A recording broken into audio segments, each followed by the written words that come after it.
예, 안녕하세요. 오늘은 단시간 근로자에 대한 차별적 처우에 대한 판례를 하나 소개해 드리겠습니다. 과거에 있었던 기간제 근로자에 대한 차별 법리하고 다르지 않습니다. 이제 기존의 법리들을 단시간 근로자에게도 그대로 적용한 그런 법리로 이해하시면 되고요.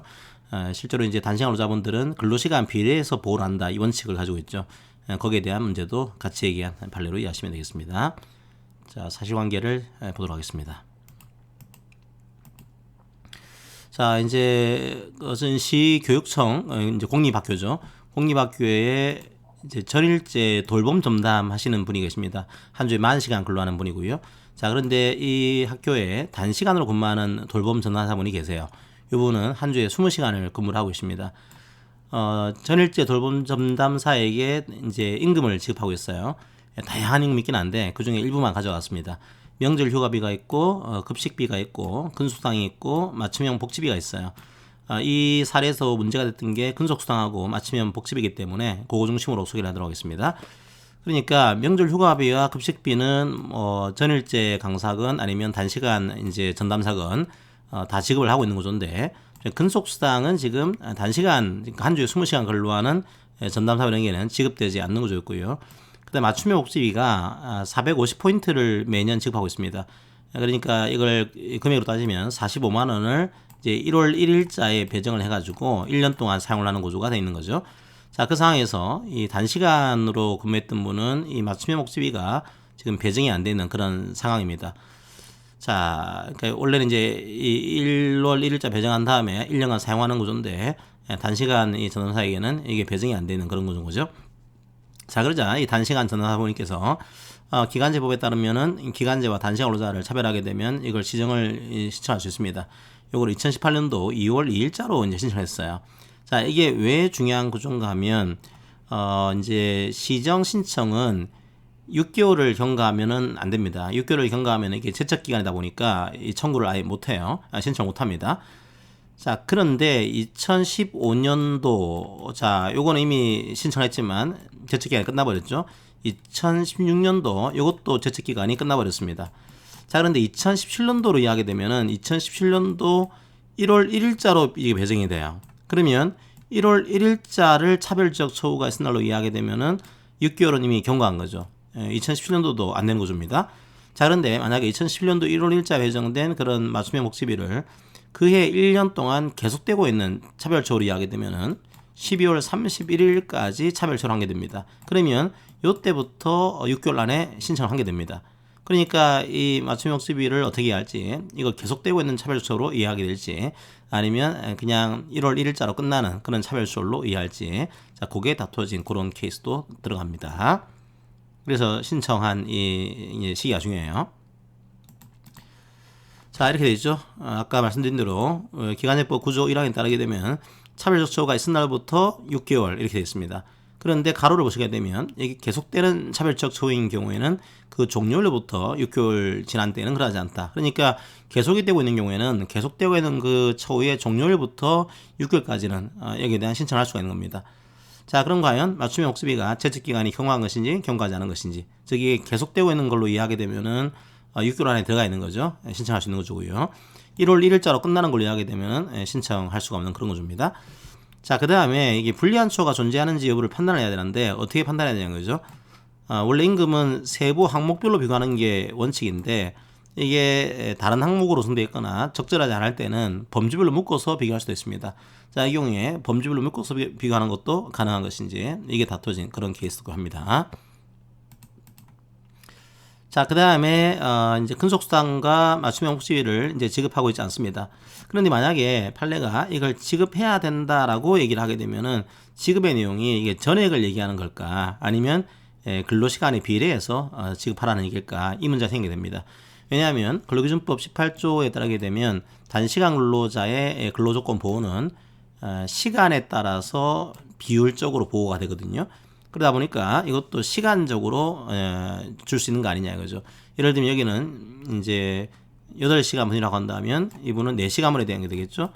여기가 45만 원이라고 한다면 20시간을 하고 있는 거니까 22만 5천 원. 이렇게 해서 근로시간 비례 보호 원칙을 적용해야 되는 것인지, 자, 요게 또 다투어진 그런 케이스로 이해하시면 되겠습니다.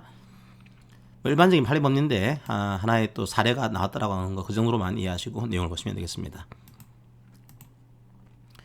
자, 과연 그러면 이 차별처우가 되게 되면 시정신청기간 있죠? 6개월입니다. 6개월의 법적 성격은 이게 제척기간입니다. 권리의 존속기간이죠. 따라서 6개월이 경과하게 되면은 여기에 대한 시정신청을 못하는 구조예요. 자, 그 다음에 만약에 계속되는 차별적 소유인 경우에는 6개월 이내에 신청하게 되면은 차별처우 전체에 대해서 이 제척기간을 준수한 것으로 본다. 그렇게 인정하게 됩니다. 자, 그렇게 하시고요. 즉, 요 6개월의 기간은 제척기간이기 때문에 그 기간이 경과하게 되면은 신청권이 소멸됩니다. 하지만 계속되는 차별처우인 경우에는 6개월 이내에 신청하면 되고요. 그러면 차별적 처우 전체에 대해서 제척기간을 준수한 게 되는 구조입니다. 따라서 이 맞춤형 복지비를 보시게 되면은 2015년도, 2016년도는 제척기간을 경과했죠. 하지만 2017년도는 12월 31일자까지가 이제 종료이 되는 것이고 6개월 이내에 신청한 겁니다. 따라서 전체 2017년도 전체 맞춤형 복지비에 대해서 제척기간을 준수한 것으로 인정을 하게 돼요. 자, 그렇게 이해를 하시면 되겠습니다. 자, 그 다음에 이제 내가 차별을 받고 있다. 단시간 근로자분께서 차별을 주장하고 있습니다. 그러면 이렇게 봐야 되겠죠. 먼저 해야 될 게 차별초라는 것은 두 가지를 의미하는 겁니다. 첫 번째로는 차별초에 불리한 초가 존재를 해야 돼요. 아예 불리한 초가 존재하지 않으면 이걸 따질 필요도 없는 거죠. 자, 불리한 초가 존재해야 되고, 두 번째로 이 불리한 초에 합리적인 이유가 없어야 됩니다. 그럼 1차적으로 이게 불리한 초가 존재하는지를 따져봐야 되는데, 실제로 임금 문제는 이 불리한 초가 존재하고 있는지를 이제 판단하기가 쉽지가 않습니다. 왜냐하면 임금 항목이 다양하기 때문이죠. 그러다 보니까 임금 항목이 다양할 경우에 과연 불리한 초가 있는 거냐 없는 거냐 이걸 판단을 해야 되는데 어떻게 판단할 거냐 여기에 대한 판단 기준이 됩니다. 자, 원칙은요. 원칙은 임금의 세부 항목별로 비교를 해야 됩니다. 그러니까 기본급은 기본급끼리, 상여금은 상여금끼리, 어떤 수당은 수당끼리 그런 식으로 해서 세부 항목별로 비교 대상 근로자와 비교해서 일단은 불리한 초가 존재하는지를 판단해야 되고요. 자, 그런데 우리 판례에서 뭘 인정하고 있는가 하면 범주별 비교를 인정하고 있어요. 어떤 구조인가 하면 임금이 서로 다른 항목으로 구성되어 있습니다. 서로 항목이 다른 거예요. 비교가 안 되는 겁니다. 자, 그런데 항목은 다른 항목이 아니더라도 특정 항목은 불리하고요. 자, 기간제 근로자가 이제 받은 특정 항목이 비교 대상 근로자보다 불리한 겁니다. 그런데 다른 항목은 또 유리한 겁니다. 그러다 보니까 항목별로 비교하는 것이 곤란해요. 혹은 적정하지 않습니다. 그런 특별한 사정이 있는 거죠. 그런 경우에는 원칙은 이제 세부 항목별로 비교해야 되는데 이 경우는 곤란하니까 적정하지 않으니까 관련된 항목을 묶어가지고요. 카테고리를 만드는 겁니다. 범주별로 만들어서 범주별로 비교해보자. 이런 식의 판례가 존재를 하고 있습니다. 이건 이전부터 존재했던 판례 중에 하나예요. 그래서 여러분들이 과거에 유명한 판례 중에 하나가 그 강원랜드 카지노 딜러 사건이었죠. 그래서 호텔 봉사료를 다른 범주로 묶어두고 나머지 기간 이제 기본급과 상여금을 한 범주로 묶어가지고 비교한 이런 판례가 있었는데 이것도 범주별 비교를 인정하고 있는 그런 구조입니다. 자, 이건 아주 일반적인 판례 법리로 이해를 하시면 되겠습니다. 자, 지금 이 얘기를 왜 하고 있는가 하면 뒤에 나옵니다. 이건 다시 그러면 이제 범주별로 비교를 하게 되면 범주별로 임금들을 묶어야 될 거 아니에요. 그럼 이게 과연 어떤 범주에 속하는 거냐 이걸 판단해야 됩니다. 그때는 비교 대상 근로자 받은 항목별 임금의 지급 근거, 대상과 성격, 그 다음에 기간제 근로자가 받은 임금의 세부 항목 구성과 산정 기준, 그 다음에 왜 이게 기간제 근로자에게 지급되지 않거나 적게 지급됐는지 이유와 경위, 그 다음에 임금 지급의 관행 등을 종합해서 합리적이고 객관적으로 검주를 판단을 해야 됩니다. 자, 이건 원래 기간제 근로자에 대한 그 내용인데 단시간 근로자도 마찬가지로 이 법리를 적용할 수 있다. 이게 판례 입장이 되어 있습니다. 자, 지금 두 가지에 대한 차별을 문제를 얘기했죠. 하나가 근속수당이었고 하나가 복지 그 포인트였습니다. 자, 근속수당은 다른 범주로 묶을 수가 있다는 거예요. 다른 기본급과 다르게 근속수당은 별도의 범주로 묶어가지고 할 수 있다. 자, 왜냐하면 이제 근로기간에 이제 근속 요건을 충족한 경우에 지급되는 구조고, 자, 근로기간에 비례해서 지급되고 있습니다. 그러니까 다른 임금의 항목들이랑은 좀 다를 수 있다는 거죠. 따라서 별도의 범주로 분리하는 게 맞고, 그 다음에요. 만약 근속상을 이게 비례 지급을 해야 돼요. 만약에 이게 근로시간에 비례해서 지급하지 않게 되면은 불리한 처우에 해당한다. 이게 우리 판례의 입장이 되겠습니다. 예를 들면 근속상을 40만 원을 지급하고 있으면은 아까 20시간 근로한 분에게는요 20만 원의 근속상을 지급하는 식으로 뭐 그런 식으로 이제 보호하는 게 맞겠습니다. 이게 판례 입장이고요. 전액은 아닙니다. 이것도 근로시간 비례 보호 원칙을 관찰한 거죠. 자, 두 번째로 맞춤형 복지비 같은 경우에도 동일하게 이게 복리후생적 성격이 있는 거죠. 하지만 분명히 이게 또 우리 판례에 따르게 되면 이 복지 포인트는 임금은 또 아닙니다.